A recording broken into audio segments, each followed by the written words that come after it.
Rains that drive inland from the English Channel bog down the Allied armies in the fertile Norman countryside. Ever since D-Day, adverse weather has slowed the liberation of Europe. But as the storms subside, the Yanks get ready for the great push. The Battle of the Hedgerows is on again. This is the beginning of the drive that chased the enemy out of the entire Cotentin Peninsula and placed the Yanks on the Brittany border.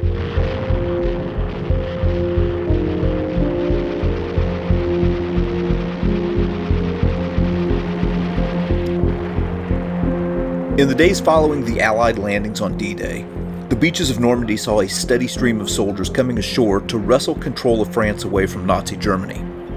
Among these were men of the 30th Infantry Division. Drawing men primarily from the states of Georgia, North Carolina, South Carolina, and Tennessee, the 30th was nicknamed the Old Hickory Division in honor of Andrew Jackson. The 30th landed at Omaha on June 11th and immediately began working their way inland. They would spearhead the fight at St. Lo before moving on to Avranches, where they would clash with the well-equipped and hard-fighting 1st SS Panzer Division. The ferocious fighting nature of the Old Hickory Division would earn them a new nickname from their German counterparts, Roosevelt's SS.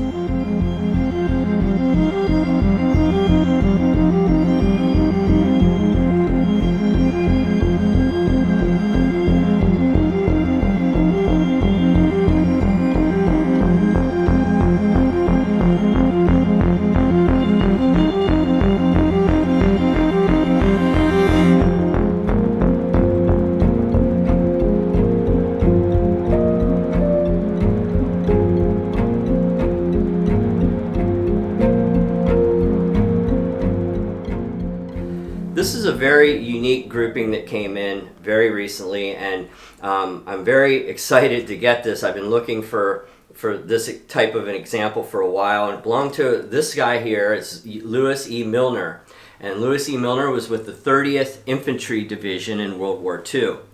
And I'll go over a couple of these items, and we'll get to the very unique features in a minute. But it has his duffel bag, 2 of his shirts, his pants with his service number inside, a couple of his caps, a tie, hanky, visor cap, his canteen and cup and cover, mess kit with the utensils. I'll go over a couple of things on the uniform. This is the Presidential Unit Citation, and this is the rupture duck that they would wear when they would come home. He has a World War II Victory Medal ribbon here, and he has a Purple Heart with an oak leaf, which means he was wounded in action twice. Good Conduct Medal ribbon, and that's the European Theater ribbon with I think it's 5 battle stars, 4 or 5, and this is the Combat Infantryman's badge. And we're going to get into his shoulder patch in a second, and that's where the unique feature of this grouping comes.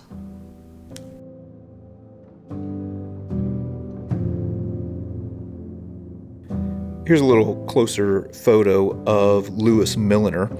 And real quick before we get to some of the more unique features of this uniform grouping, I wanted to show these overseas hats. Now, if you'll notice, the piping on this is a light blue color, and that gives us a little bit more information about Louis Milner. So each different branch, I guess you could say, within the Army had a different color. So for the infantry, well, they had light blue. Field artillery was a scarlet color. Military police was a yellow and green mixture. Quartermaster was kind of a buff.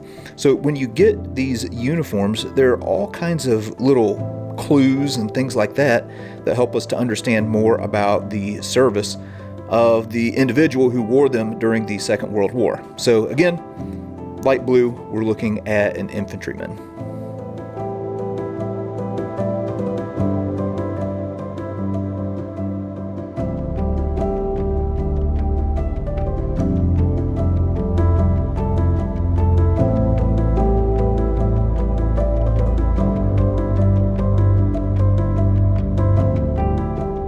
Now for the most interesting part of this grouping. I'm going to explain a little bit about what his shoulder patch means. I'm going to show you this one. This is the 30th Division shoulder patch. Let me try to get it folded out here. And you can see an O and an H, and that stands for Old Hickory. They were called the Old Hickory Division. And then you see the 3 X's there. That's Roman numeral for the 30th Division. So that's what a typical 30th Division patch looks like. That's the way they came from the factory. What's really unique about this uniform, and why I've been wanting one of these for a long time, is this particular one on his Ike jacket. It has a little bit more added to it. And what you see there is a typical 30th Division patch with the SS runes on the top, and then it says FDR. Now, that's pretty unique. I mean, I've seen other ones of these. It was kind of an unauthorized thing that some of these guys did. And it came from when they were in combat, there was a press release that went out, or something happened in the press where some Germans were quoted after going up against them that these guys must be Roosevelt's SS because of how hard they fought and how brutally they fought. So when that went out through the press, these guys embraced it, and they took it on to kind of add it to their patches sometimes. Now, not everybody did it. And a lot of guys weren't really into putting the SS runes on their uniform, but some guys did. A lot of guys, especially the infantry guys, the real combat guys, I mean, he has a combat infantry badge. He has 2 Purple Hearts, obviously a hard fighting kind of guy. He embraced it, and he put SS FDR on his shoulder patch. Again, super rare. In the collector's market, you really have to watch that because they are added. So if you see a loose patch with that on there, you have to be suspicious of it. It could have been added post-war. I've been told that at some of their reunions, there were some people that would make them for them. So to get a true wartime example, it would have to be on something like this, at least for me. You can tell that's been on there forever. It's got the flax stitching on it and everything. So we were really happy to get this grouping, and we're going to put it in the new museum and honor the 30th Division.